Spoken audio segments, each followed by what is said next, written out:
Our next speaker is Jim Alexi from TLC, Patriot, Septic, and Excavation. I'll read his bio. I became friends with Jim a few years ago, and we share similar businesses and similar interests. And Jim has 21 years working and managing technical drilling, production, completions, and facility operations throughout the United States and the Kingdom of Saudi Arabia as a drilling foreman, completions foreman, operations manager, and field engineer. Despite his success in the energy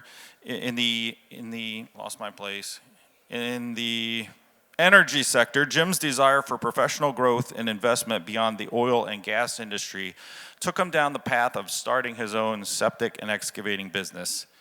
In June of 2020, Jim retired from the oil field to start TLC Patriot, Septic, and Excavation in Billings, Montana.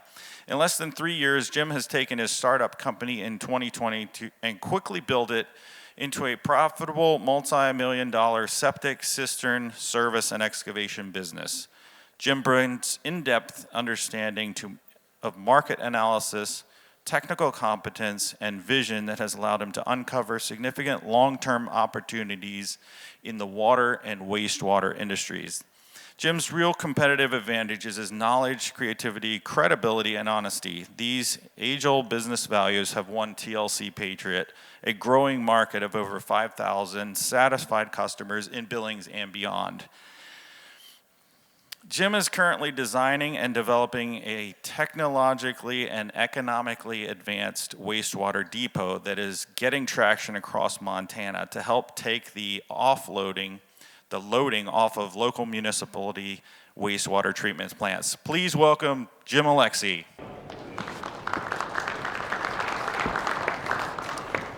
Thanks, Bob. Good afternoon. It's good to be in Michigan. A little change from Montana, but you guys have about as much snow as we do.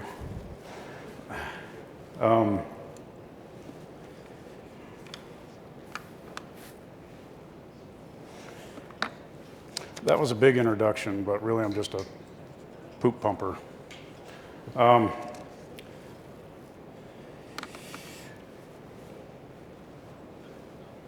Dervin asked me to come and speak for you guys because he felt inspired about my story, and a lot of it has to do with where I came from, the tools I put in my bag, and the commitment I have towards improving our industry, both on the environmental side as well as how we actually, the imagery of what the septic pumper is.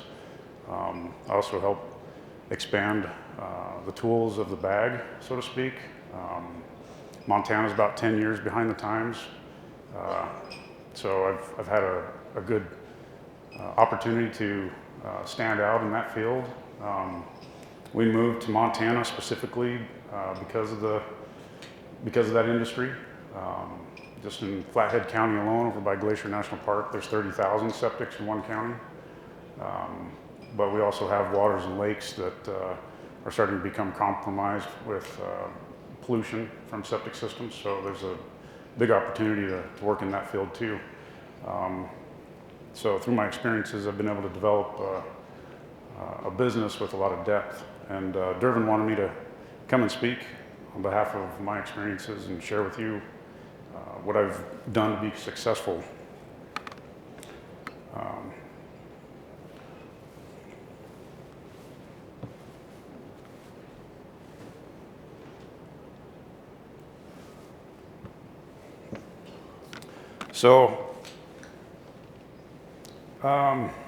I guess starting out, when I was young, I just started to learn how to work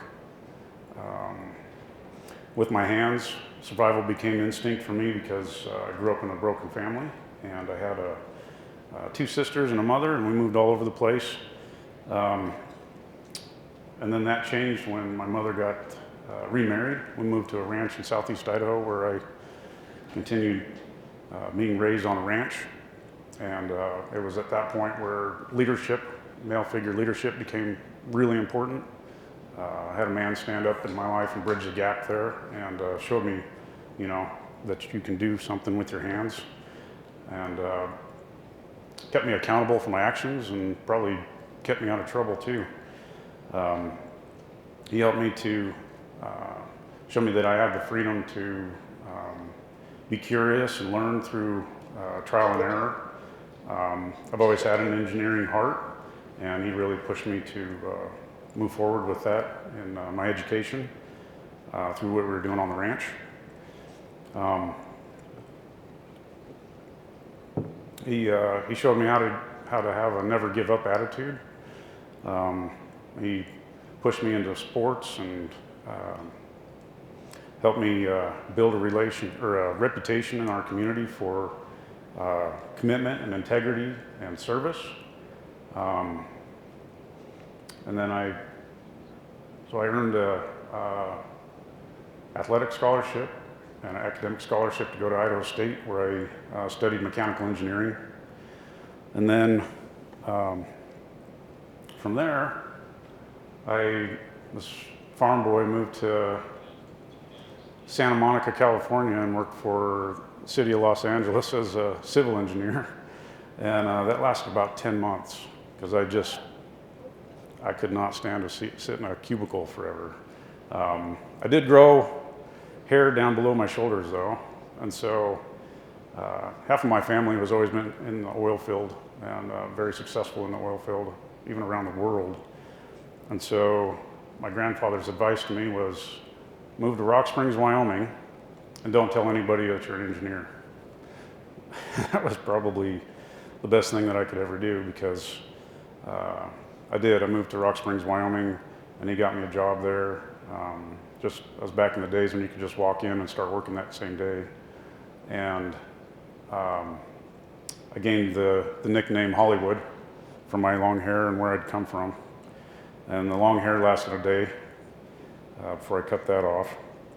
But that was always a kind of a joke from my grandfather. Don't tell anybody that you're an engineer. And I've had to roll with that my entire career, because engineers do get a bad rep for trying to reinvent the wheel. And I've never found myself in that stereotype, or at least I've known where not to go to be valuable. So I learned from the ground up. I started working derricks. I started working with my hands. I didn't tell anybody I had a degree. Basically, it was just my name and my driver's license on the application. And pretty much that time, if you were breathing, you could have a job. So that was easy. But I quickly excelled because I understood the mechanics of what was happening. I could talk about hydraulics. I could talk about the mechanics of rigs, and I could understand a lot of the downhole stuff. And so, but it was a huge advantage to be in the trenches, to be dirty every day, and just to keep working. My grandfather told me, the more tools you put in your bag, the more successful you'll be later on. And I really pushed that. I use that story in my own business with new hires and people wanting to break out, learning an excavator, learning how to operate, because I thoroughly believe that you learn how to operate from outside the machine first. And the same thing goes for leading people. I also learned from my oil field experience service, that you do have customers, and those are paying customers, and they expect a job to be done, even if they can't even see what's going into the ground. They're paying a lot of money to make sure that things work right. And this is where I also learned how to communicate and consult with customers in my oil field career, because they had problems and they looked to me to have solutions to their problems, and I became the make it happen person.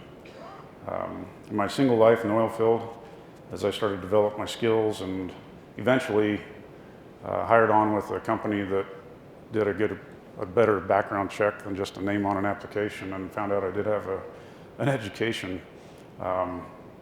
They kept trying to push me up the ladder, and I hesitated because I wanted to learn more about their business and what it took, because I wanted to be able to communicate with the people that were having problems. So I was really successful. I had a career. I worked over in Saudi Arabia for a time and got to see things around the world, different cultures and different people, and how things change. But the mechanics always stay the same.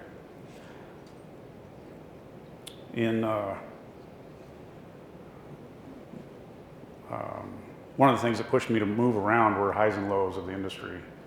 And so as I started looking for an out, that's when I was in Saudi Arabia. I decided I wasn't going to be doing the oil field career for at least I wasn't going to retire that way the rest of my life. So I started looking at different industries, things that weren't politically charged, things that didn't have big ups and downs. I started looking at different markets, different places that I'd already lived, and looking at the geology, looking at where things were being forecasted for growth, and we settled in Montana, which was great, because in the 5 northwestern states are the largest growing states in the United States right now.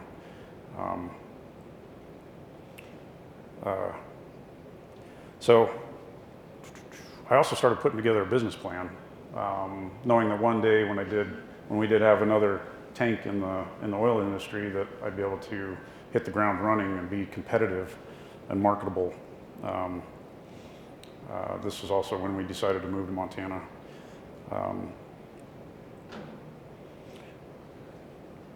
We also, my wife and I started saving, knowing that I did have a good paying job and we were going to make a move. We started saving our income so that we could live off of that and not have to take off of the business. One of the biggest jobs I ever had was mitigating risk for my customers in the oil field as an engineer. And I used those tools in planning out my business at TLC. We needed savings for equipment. We needed savings to be able to hire employees. We needed savings to be able to operate. And then I started researching and looking at other businesses that were for sale, and looking at the economics and why they were for sale, and what they had for value. And why I also did research on septic companies from the past that had failed and what their failures were from. But you know, why was I concerned about these things? One, the risk, but you know, that was just natural for me to minimize risk in everything that I planned out. You know, I might be one of those helicopter parents with my kids, you know, but I also remember the time when, you know, I'd fall face first in cow crap on the ranch. So sometimes I push my kids into the, just kidding, I don't do that. But I let them do their thing, and I teach them how to mitigate risk and how you can have accidents, but you can help them think about things to stop those accidents from happening. So as I researched these markets and evaluated different septic companies for sale, I found one major theme that plagued most of these companies, from creating true value in their business and being able to sustain a recession, or at least give them a good ROI on all their time they spent working in their business. And what I found was that more times than not, the company owner was the MVP, and this never translated to the pumper or to their employees. So I believe that the pumper must be the MVP. And the reason why I think the pumper needs to be the MVP is because so the business owner can start building actual value into their business.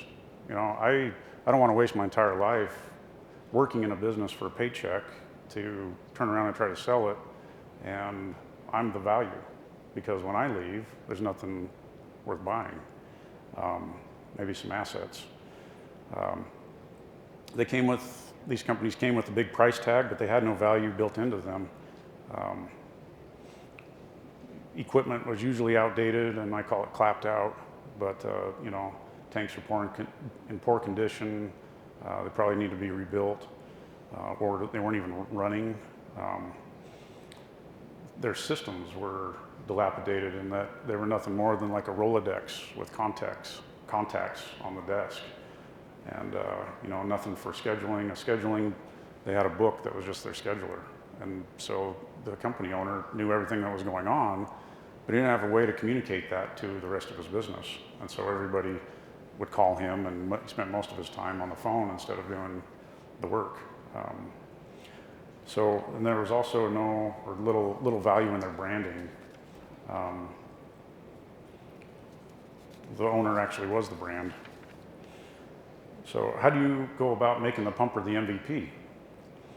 Well, I can just share with you what I've done in my business, and hopefully you guys can have some takeaways that you can apply to your businesses. I don't know how many of you are trying to start a business, but I get calls all the time about, how do you do this? How would you do this if you were to start your own business? Most of this happens, through the internet, not locally for me, but for me, we started with 3 employees. I had myself. I took the skills I learned of being in the trenches, and there was myself, my wife, and then we hired 1 employee. After 8 months, 5 of which were through the winter, a slow time, we went up to 5 employees. And I knew that at this point, through my plan, that this would allow me to take 1 day a week to work on my business instead of in my business. So my point here is that if you're going to grow, you need to have a plan, and you need to add a timeline to that. So time is what we're talking about. You need to be able to replace yourself. Once the business owner has a grasp on what it takes to free themselves up, then they can start working on their business, and they can start creating value vertically in their business, things that people can see. So how do we get to this point in our business? Well, I have a watch. I'm probably going to disappoint Dervin, but this is my technologically advanced tool that helps me build my business. I take the time to train my employees. I wouldn't be able to get to that 5 employee step unless I took the time to train the 1 that I had, to train my wife, or she trained me. But the business owner needs to do all this training. That's a key point. After all, the business owner needs to be there from the ground up, I believe, to be successful. Reason why is because the business owner has all the firsts. He's got usually the first truck. He's got the first service call. He's got the first disgruntled customer. He's got the first late night pumping in negative degree weather. He's got the first thank you card from a customer. He's got the first winter wondering if they're even going to financially survive. But the point of this is that you need to be able to clone yourself on what you've been through and share those things with your employees. So sharing your knowledge and wisdom is key to growth. If people like the service that the owner is providing, it's up to the owner to share this knowledge and wisdom, so you can continue to provide the same service through your employees. And you don't need to be stingy about this. In the oil field, it was always hard to get wisdom from the old guys. I had a way with the old guys. I think I was kind of an old soul, so I got along with a lot of them, and they shared a lot of knowledge. I wasn't afraid to ask questions either, and I wouldn't give up until I got the answer. But don't be stingy with your knowledge, because you're trying to develop a legacy. Unless you're horrible to work for, your employees will use that information to better themselves and not become your competition. Louis L'Amour is quoted as saying, "Knowledge is like money. To be of value, it must be circulate, and in circulating, it can increase in quantity and hopefully in value." So I use this tool in my bag to help lead and guide and share with my employees what we're doing, what I want to see us, basically casting a vision on them. I use the tell, show, do. Tell means share the vision, the culture, and the goals of what he or she sees their business being and doing. You need to continually do this. And I've been in situations where we've done this and my employees don't understand that this has a timeline, right? We have the element of time into our business. It does take time to grow and build. It takes seasons, it takes communication. But it also needs to be followed up with showing them that you have a plan, showing them that you are planning on this date to make this decision. Lead by example and show them your vision, show them what they can expect if these things happen, or start to take shape. And then finally, do. Plan and do the plan. Follow through with your toe shall do. Set targets and know your numbers, know your growth. These are also tools that you can share with your employees, and they can also apply this to their families, how they're making decisions financially. I try to take everything that I'm implementing in my business and try to shower it down to their families. Teach them how to utilize the time that they're paying for, or that I'm paying for in my business. So another tool that I use is called Jim's Box, because I'm sure that you guys have all been in a situation where you've had an employee do something and you look at them and you're like, where did this come from? Because you've never been shown how to do this way, and the customer's upset, and we're gonna have to go back and fix this. So I started implementing Jim's Box. And we talk about it all the time. There's standards in our industry, there's codes, there's certain ways that you handle materials, certain ways that you install tanks so that you can meet inspections and pass them. And this happens to be Jim's Box, okay?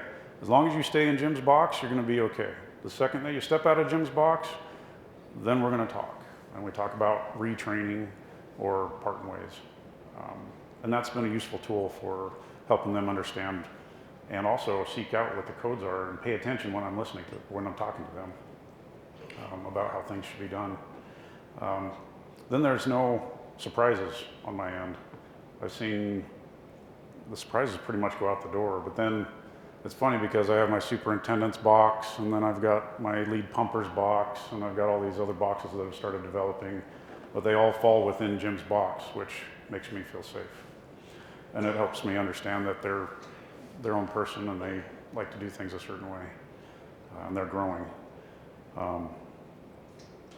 So through this, I make sure that they know my standards and expectations, and I'm constantly enforcing these things. We constantly talk about this so that we're all on the same page.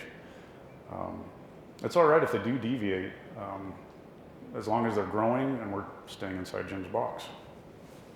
They also know that I'm willing to invest my time in them by talking about this.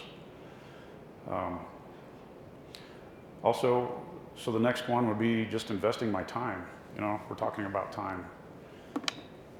I take my time, I take time with my employees to train them, which helps build a team and shows them that I'm willing to invest in them. My point number 2 would be, I take the time to equip them. We saved a long time so that we could have a kind of a pillow to, and we also, you know, I bought an Imperial truck. I researched equipment. I listened to people like Dervin talk about what they've gone through and stuff that they've used and what's worked and what hasn't worked. And I try to give my guys the best tools that they can. If I have one job, it's equipping them with what they need to get the job done.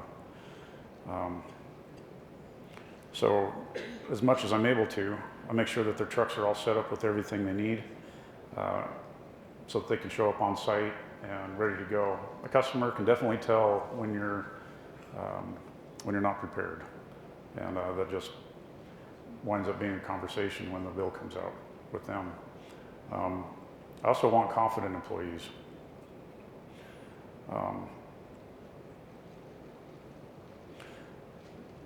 So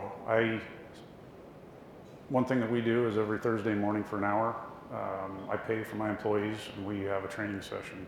We all sit in what we call our war room in our office, and I talk and I teach about biology, and I talk about physics, and I talk about chemistry, I talk about mechanics, I talk about engineering these systems. In our business, I do engineer these systems, and I have a bit of an advantage, but anybody can pick up a book and learn engineering. They can learn mechanics, they can learn biology. You can surround yourself with industry leaders, and in my business, I don't really push secondary education, but I do push books, and I'll get to that in a minute. So I encourage them to continue learning and growing in their hard and soft skills. So I do pay for them to go to seminars. I pay for them to get certifications. I buy them books that they can read on personal growth and development so they can become better people and in turn better employees. I've tried to implement that throughout my business, and I'll tell you a story about a guy named Roy who works for me. He was a good service tech. He came from a competitor, and he just did his job, but it always seemed like he just was there for a paycheck. But he had really good skills, and he was getting a good, every time he'd go out, every now and then we'd get a letter from a customer stating how good he did, how well they were, or how happy they were with him. He probably led in the best reviews on Google for us for a while, and there was just always something there where he wasn't excelling. He wasn't taking the next step to better himself. And so I gave him a book called Man Up, and his background, he came from the military, and at some point he got kicked out of the military, and that always, he'd get to a certain point and then he would stop, and he might regress and he'd start making bad decisions or something. And I gave him that book, and he got all the way to the end of the book, and the last chapter is really the best. And he comes to me afterwards, after he gets done with the book, and he says, "You know what?" He goes, "I've spent the last 15 years of my life making bad decisions because now I know that through this book, it's helped me to process some of the things I dealt with in my childhood and my youth." And I would have to say, we even went through a PIP, which is a performance improvement plan, where he just wasn't getting it, so we brought him in, and I guess you want to call it a write-up. It's a performance improvement plan, so it's not a termination, but it's a coaching program that we implement and try to get people past the point of failure so that they can start working for the company and being productive again. And he went through that, he read the book, and then he implemented a lot of that stuff in his family, in his marriage. He was about to get a divorce, and he turned all that stuff around just through a book.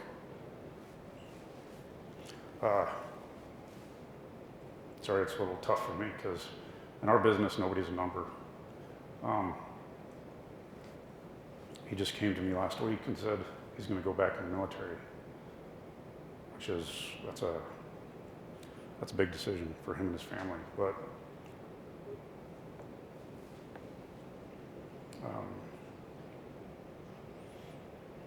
nonetheless, we talk about these things. I try to invest as much time as I can in the trenches, or through a book, or just asking questions with my employees, which leads me on to, I take the time to try to transform them in a positive way. First impressions are everything. They know that it's important to me that you're clean, that you show up, ready to do the job. Most of my guys show up at least 30 minutes early on their own time to make sure their trucks are ready to go. And all I had to do was tell them that this is what I like to see, and they made it happen. And they've shared with me how much it means to them to show up early, and they take a lot of pride just making sure their stuff's ready to go on their own time. So they need to look the part. I provide shirts. I'm sure you guys do all this stuff too. I provide the shirts for them to wear, preferably polos. At least in Montana, it's kind of been a dirty job to be a septic guy, but we've started changing the face of that to make sure the guys are presentable and clean, and they take pride in how they look and how they're doing the job. But I give them all the tools they need. If they need a new shirt, they get a new shirt. If they need pants, they get new pants. If they need new boots, they get new boots. It's amazing what a collar can do on a shirt for someone's perception of themselves. They also feel a lot more professional, and also lead that way as well. I also changed the name from pumper to technician. I don't really label them as pumpers, but they're also ambassadors for my company. So as we speak to people on the phone, it has made a big difference. Instead of saying we'll send a pumper out immediately, we're going to send a technician out immediately. My guys are Swiss Army knives. Each one of my guys has a CDL, a Class A CDL. Each one of them, we work through different service lines to make sure that they all know how to install a septic system. They all know the parts and pieces of the septic system. They know everything about excavation. And so when they go out, I'm totally confident that they can troubleshoot any system out there. We also have in our war room meetings about failures, about if we went out and there was an error on our part, we talk about those things so we can mitigate the risk of having that happen again. And so everybody across the board knows we're on the same page of failure points within our business on service. I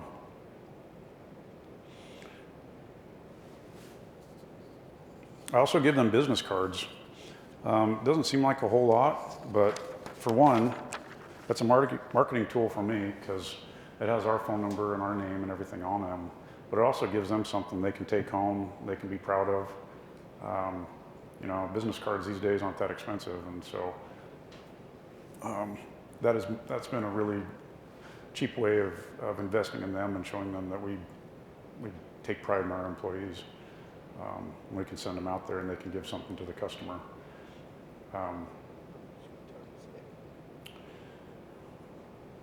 They get to see their names on those cards too. The impression it gives to the customer is that they're also well prepared. They can seal the deal. The pumper or the technician is the first guy on site. So customer calls in, we dispatch, the technician shows up on site. They're the ones that can make or break the deal quickly. If they're confident, if they're well prepared, if they have a card, they're also the ones that can seal the deal. If it's a site visit where a customer goes out and we're just doing an observation or an inspection to see what's going on, they're the ones that are the first salesmen on site too. So we talk about how to communicate with our customers, and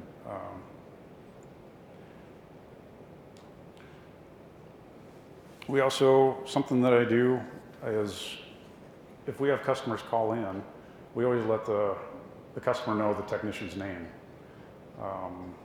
The result of that has been whenever we get a review, that technician's usually named out. You know, Roy did a fantastic job. You know, Mason was spot on. He answered all my questions, and that's been generating a lot of positivity too. So what happens when you take the time to make the pumper the MVP? You know, we all want to be valued, right? We all want to be valuable. We also have things that we do better than others. And what I say is we always want to be awesome. So what are you the most awesomest at? And I try to make those strong points when I'm sending people out to do certain jobs. But I try to treat my employees as if they're people and not just a number. My business model is a little different in that if we get to a certain number of employees, I'll branch out and set up shop in another city or another town nearby, and then I'll actually raise up a guy within the business to take that shop on. I've had over 400 employees under my belt at one time, and I probably knew 50 of them, maybe, and I don't want a business like that. Your customers also see your value. Value isn't necessarily inherent, it's values perceived. It's all about perception. So I'll use an example of Nike shoes. There's really not a difference. I mean, there is in materials probably, but people buy Nike shoes because of the branding, because they're perceived as being the best, even though, you know, I probably had Walmart shoes when I was a kid that outlasted Nike shoes when I was in high school. There's something that Nike customers are paying for, and it doesn't have anything to do with putting something on their feet. They want the brand, and they want the status, and they want the overall, you know, better shoe. The same goes for our industry. So putting value into your, making your pumper the MVP adds value. Customers are willing to pay more for your services if they perceive that you have, what you have to offer is of a higher value. Your customers will also be willing to pay more for your services if they perceive what you have to offer is of higher value. So we do in-house training both on the person as well. There's a program called RW360 which teaches about relational wisdom or emotional intelligence.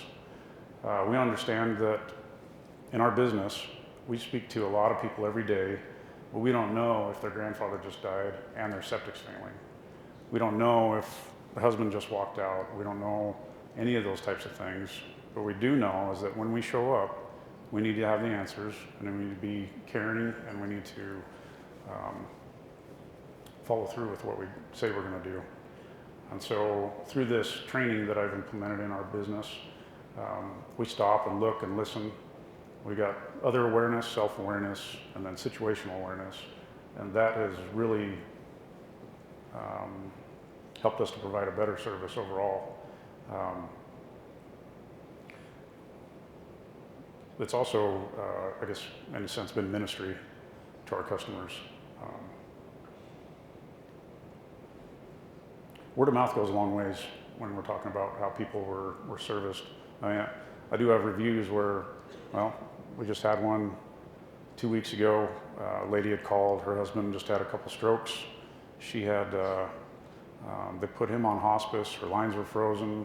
We went out, pumped her tank, and jetted her lines out, and then learned about the situation they were in, and we just told her, we understand, we're going to take care of you, don't worry about this. So we walked with her for the next 2 weeks. She'd call and just ask us, hey, is there something I can do to help keep my lines from freezing? Is there something that I'm doing there's things that I shouldn't be doing? And, you know, she just kept calling. We just kept answering the phone and ministering to her, and she said, finally her husband did pass away last week, and the first thing she did was she drove down the interstate right to our shop, came in, and she wrote a check for the services that we gave her, and she told us thanks, and she wrote another $60 over and said, I want you to have a pizza party because you guys really helped me through this.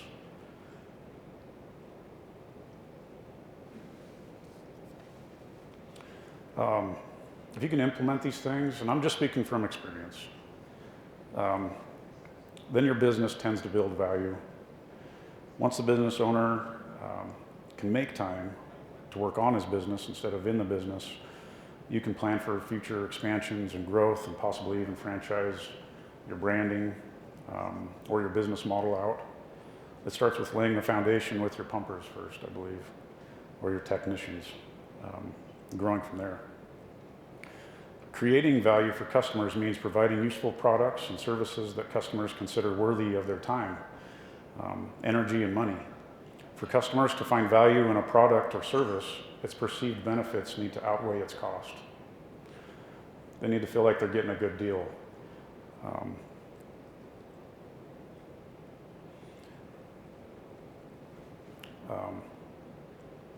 As you grow, you also start to take over the market. Our biggest tool has been word of mouth. I'm trying to learn from a lot of the septic industry on how to grow, how to do marketing outside of Billings for a lot of the other projects that we're working on. But locally, word of mouth has always been the best. That's a direct reflection of our service.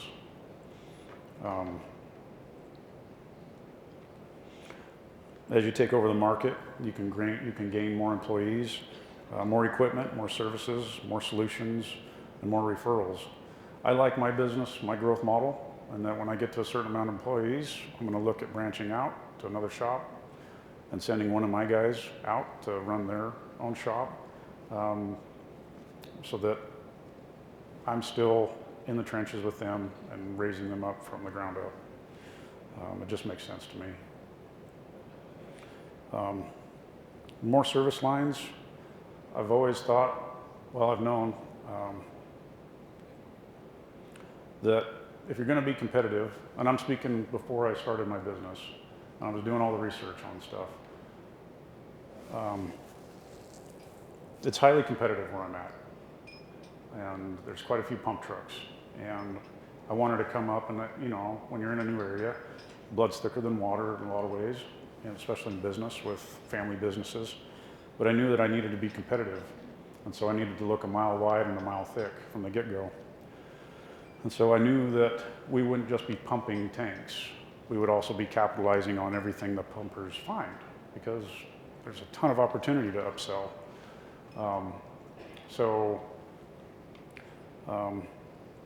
In order to be competitive and be a small company, I needed to provide multiple services. That's what I mean by growing laterally. So I always wanted to be a one-stop shop. I partnered with an outfit in Bozeman, Montana, which had a lot of experience, and we pretty much cover most of central Montana, but we look a mile wide and a mile thick. We share the same branding. I own what I own, he owns what he owns, but we're sister companies, and there's a lot of synergy between us. We share a lot of customers as well. So that was one quick, easy way for me to be competitive, and also provide a one-stop shop. I always have a hard time not having a solution for somebody, being an engineer, or finding something that will make things work. And so, in the oil field, if we didn't have a tool, we made it. If we needed a standard operating procedure in order to get something done, we wrote it up so that everybody was safe. So when it came to my business, I knew that from the get-go we were going to have an excavator and at least a dump truck, and the pumper finds the bad tank, we go replace the tank. We weren't going to say no to business.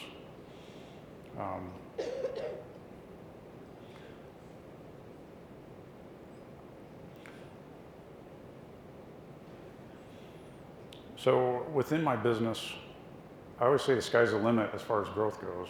If you're not growing, it's because of something that you're doing. It's a decision that you've made. It's not something that I've made for you. So, if eventually you want to run your own shop one day, you can do that. If you want to run an excavator one day, you can do that. But we take communication, constantly communicating about these things. We do a 2-month and a 6-month. Well, when we hire somebody, we do a 2-month review. I'll bring somebody on at a certain pay at 2 months. If they've done what we talked about, I'm paying for their time, and their time is production for me. If we're learning and we're growing, after 2 months, I give a raise, because I believe it's a relationship we're building. The same thing at 6 months. I've given them a little bit more time to try to be consistent and see how they're working out. And at 6 months, we do another review, and I give a raise at that point too. And then every point from then on at the end of the year, there's always a review.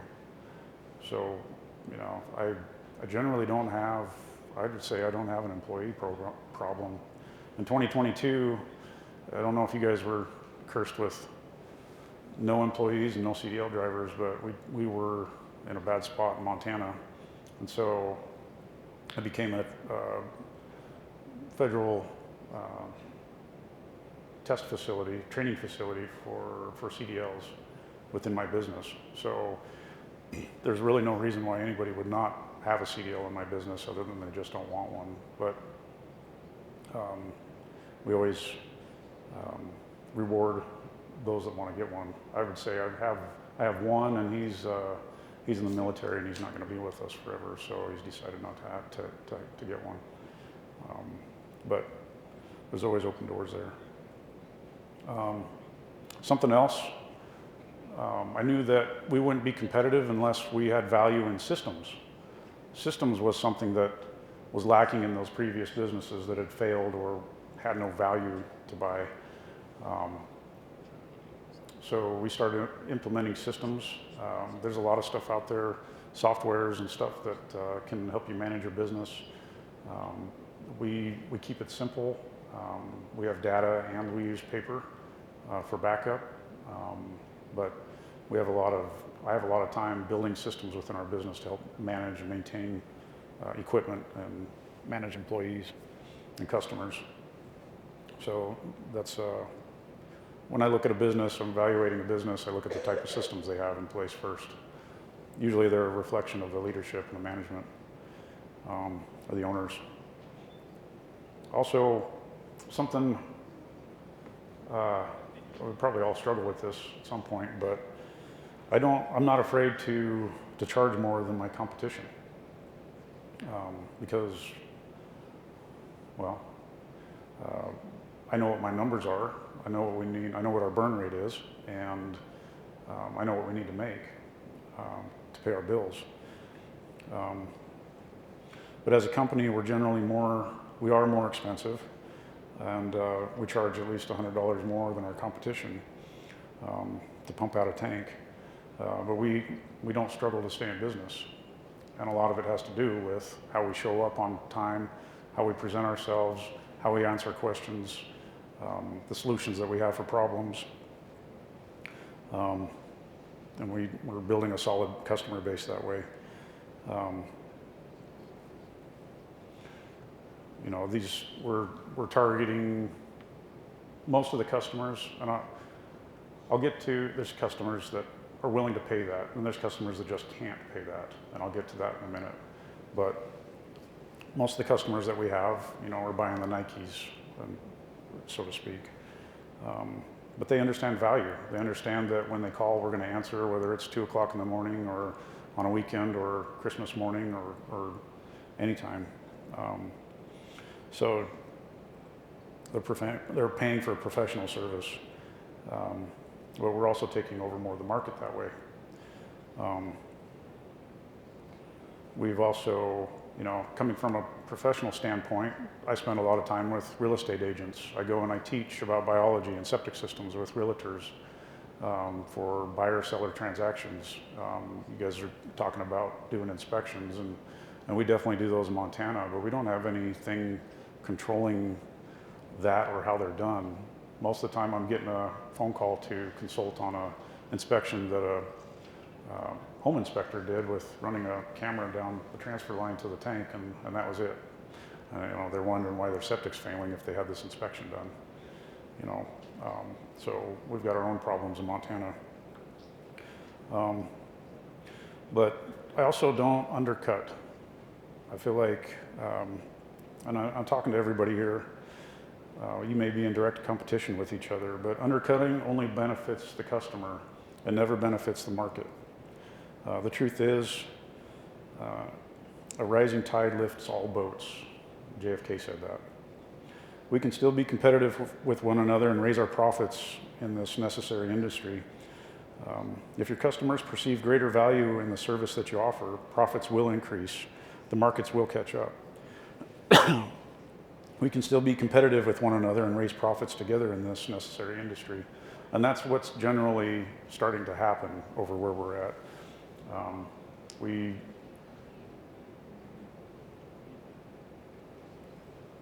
We'll get phone calls for people that they'll use us one time and they'll use somebody else the next, and they'll just swap them because they have relationships with both of us.